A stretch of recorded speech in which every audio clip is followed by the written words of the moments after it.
E todos nós com o rosto descoberto, como que olhando em um espelho. Quero que você veja comigo aqui, por favor, volte só para você colocar um texto, junto com esse texto aí. 1 Coríntios 13, versículo 12, eu quero que você coloque isso aí na sua Bíblia. Olha o que esse texto diz. Pois agora vemos mediante espelho, obscuramente, ainda obscuramente, mas então veremos face a face. Está vendo esse texto? 1 João 3,2. João diz, filhinhos, agora somos filhos de Deus, mas ainda não se manifestou o que havemos de ser. Mas sabemos que quando Ele se manifestar, seremos semelhantes a Ele, porque assim como Ele é, nós o veremos. Agora, olha o que diz. E todos nós com o rosto descoberto, como que olhando em espelho, a glória do Senhor, vamos sendo transformados de glória em glória, na mesma imagem. Que imagem é essa? Veja o capítulo 4 aqui, e o versículo 4 deste mesmo livro, 2 aos Coríntios.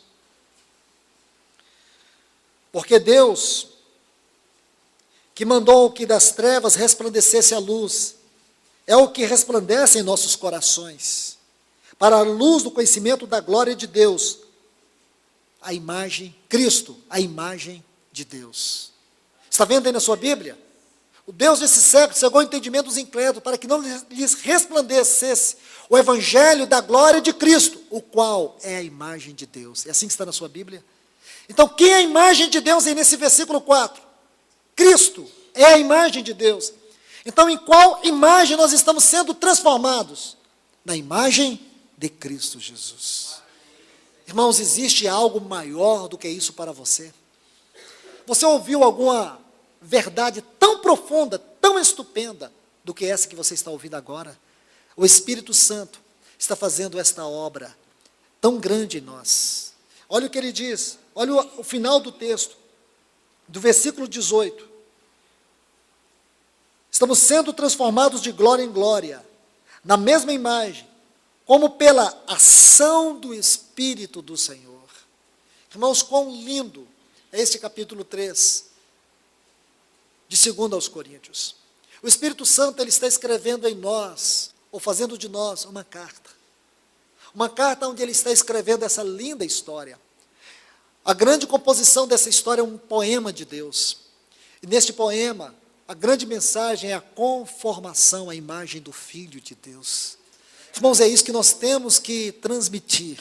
É isso que precisa ser lido na nossa vida. Essa é a obra do Espírito Santo. Essa é uma das grandes verdades acerca da obra do Espírito Santo na vida da igreja.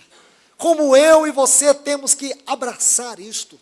Como eu e você temos que amar essa verdade. Mesmo que estamos olhando, como disse Paulo em 1 Coríntios 13, 12, um espelho, obscuramente, mas um dia nós o veremos face a face.